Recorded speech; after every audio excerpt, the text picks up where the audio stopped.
Assalamualaikum warahmatullahi wabarakatuh. Semangat pagi anak-anak, bertemu kembali hari ini dengan Ibu Nurmi. Bagaimana kabar kalian? Semoga kalian hari ini selalu sehat dan bahagia bersama Tuhan.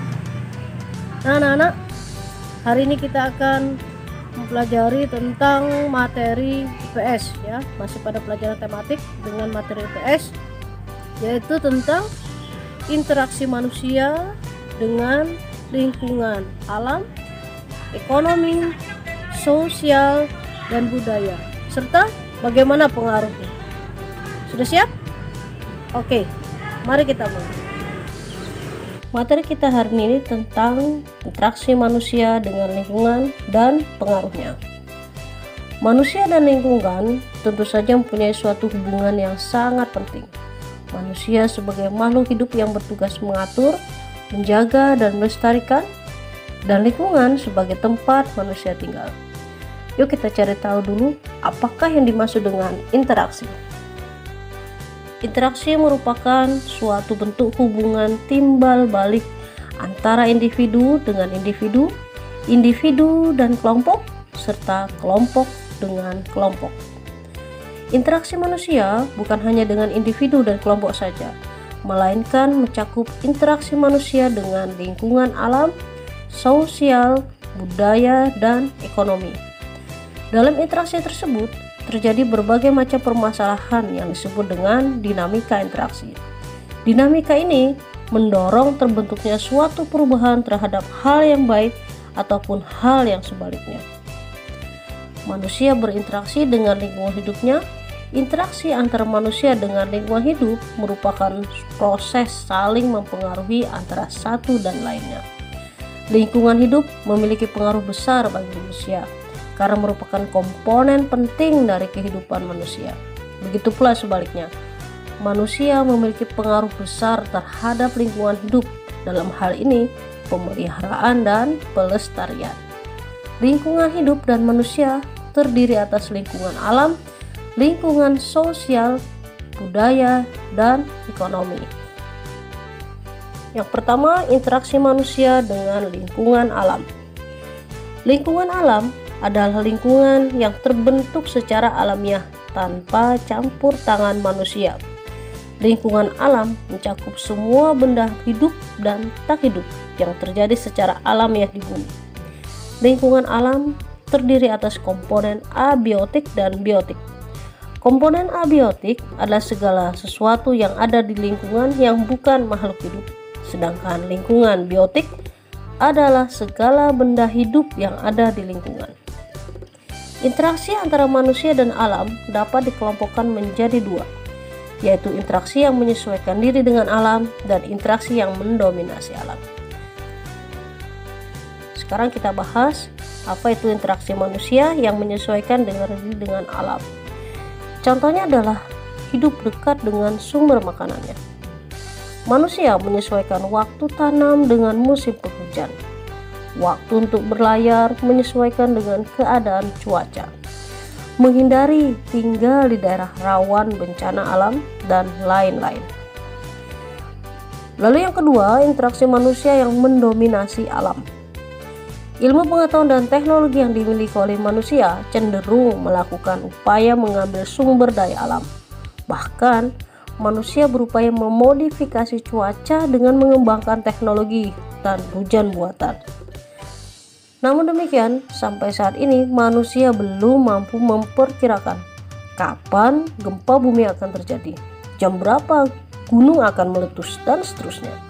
Manusia juga tidak mampu menghentikan gelombang tsunami, menghentikan banjir, dan lain-lain.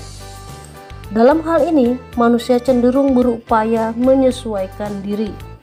Sebagai contoh, penduduk yang tinggal di daerah gempa mengembangkan teknologi rumah atau bangunan yang tahan gempa. Dalam interaksi dengan alam, tentu mempunyai pengaruh positif. Misalnya, manusia mendapatkan sumber dalam pemenuhan sandang, pangan, dan papan. Manusia mendapatkan berbagai sumber obat-obatan, maupun ada juga pengaruh negatifnya, yaitu rusaknya lingkungan alam, Perubahan fungsi alam yang semula sebagai sumber paru-paru dunia berubah menjadi gedung perkantoran. Selanjutnya, interaksi manusia dengan lingkungan sosial. Manusia perlu berhubungan atau berkomunikasi dengan yang lainnya. Maka terjadilah apa yang dinamakan dengan proses sosial. Proses sosial adalah suatu interaksi atau hubungan saling mempengaruhi antar manusia. Proses sosial ini akan terjadi kalau ada interaksi sosial. Interaksi sosial adalah hubungan-hubungan antar orang perorangan, antara kelompok manusia, maupun antara orang perorangan dan kelompok manusia. Dalam interaksi sosial, hubungan yang terjadi harus secara timbal balik dilakukan oleh kedua belah pihak. Artinya, kedua belah pihak harus saling merespon. Proses interaksi sosial akan terjadi apabila di antara pihak yang berinteraksi melakukan kontak sosial dan komunikasi. Menurut Surjono Sukanto, kata kontak berasal dari bahasa Latin, yaitu berasal dari kata con dan tangere, artinya bersama atau menyentuh. Kontak berarti bersama-sama saling menyentuh secara fisik. Namun dalam pengertian gejala sosial, kontak sosial ini dapat berarti hubungan masing-masing pihak, tidak hanya secara langsung bersentuhan secara fisik. Kontak dapat juga dilakukan melalui surat menyurat, telepon, SMS, dan lain-lain. Dengan demikian, hubungan fisik bukan syarat utama terjadinya interaksi sosial. Kontak sosial juga dapat berlangsung dalam 3 kegiatan atau bentuk, yaitu yang pertama, antara orang perorangan. Contohnya, seorang bayi yang baru lahir, ia akan melakukan kontak sosial dengan ibunya dan keluarga secara langsung. Yang kedua, antar perorangan dengan kelompok. Misalnya, seorang guru sedang mengajar di kelas dalam kegiatan pelajaran di sekolah. Yang ketiga, antar kelompok dengan kelompok. Contohnya seperti kelompok pelajar dari suatu sekolah melakukan studi banding ke sekolah yang lain. Pengaruh dari interaksi manusia dalam lingkungan sosial tentu saja ada yang positif. Misalnya, memudahkan kita berkomunikasi dan memudahkan kita dalam bergaul.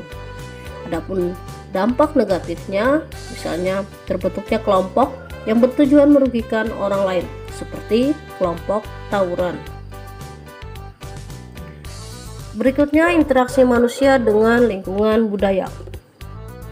Budaya adalah suatu cara hidup yang berkembang dan dimiliki bersama oleh sebuah kelompok orang dan diwariskan dari generasi ke generasi. Kebudayaan adalah hal-hal yang berkaitan dengan budi dan akal manusia. Manusia tidak bisa hidup sendiri untuk memenuhi seluruh kebutuhan hidupnya. Manusia mempunyai kecenderungan untuk hidup berkelompok dan bermasyarakat. Dalam kehidupan bermasyarakat, kita harus dapat beradaptasi dengan lingkungan, termasuk dalam hal perilaku, aturan, nilai, norma, kepercayaan, dan adat istiadat yang berlaku di lingkungan tersebut. Dalam hal ini berarti terjadi suatu interaksi budaya. Interaksi budaya merupakan suatu kegiatan antara dua orang atau lebih, di mana kebiasaan atau kesenian dan budaya dan adat menjadi hal yang diutamakan. Perilaku, aturan, nilai, norma, kepercayaan, dan adat istiadat merupakan bagian dari kebudayaan.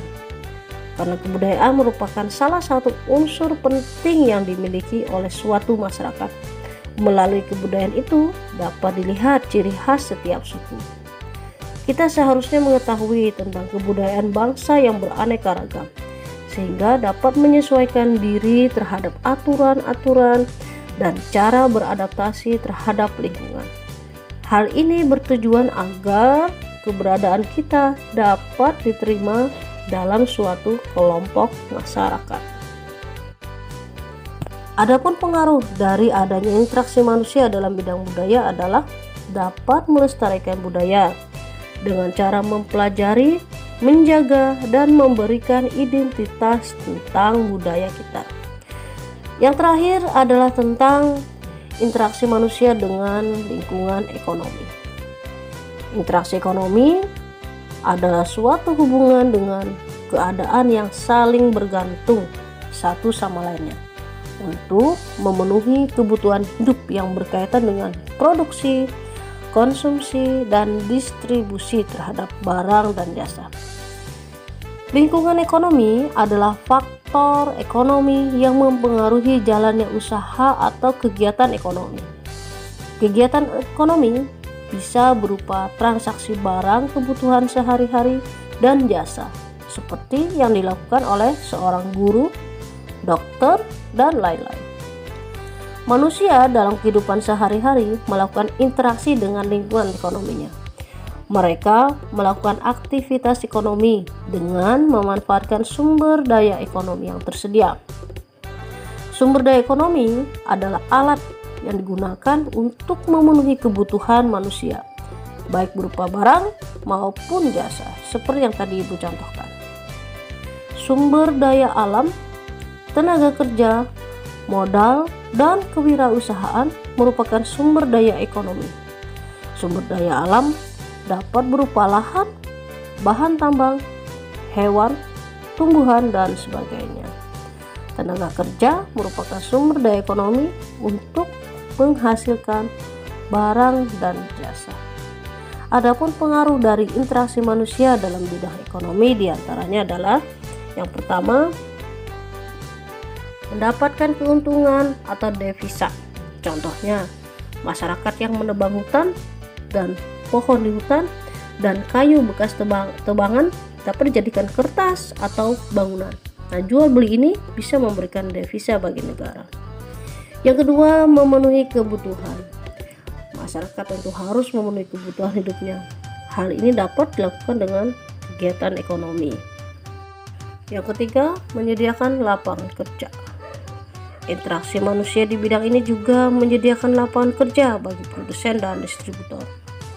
Dampak negatif yang terjadi diantaranya terjadinya sikap ketergantungan dan terjadinya sikap saling memperebutkan.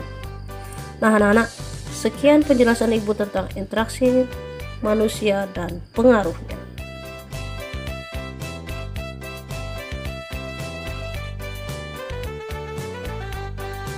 Nah, kalian sudah mendengarkan penjelasan Ibu tentang bagaimana interaksi manusia dengan lingkungannya, kemudian apa saja pengaruh yang ditimbulkan dari interaksi tersebut. Ibu harap kalian sekarang lebih paham dan lebih mengerti. Oke, itu saja Ibu akhiri dengan wassalamualaikum warahmatullahi wabarakatuh.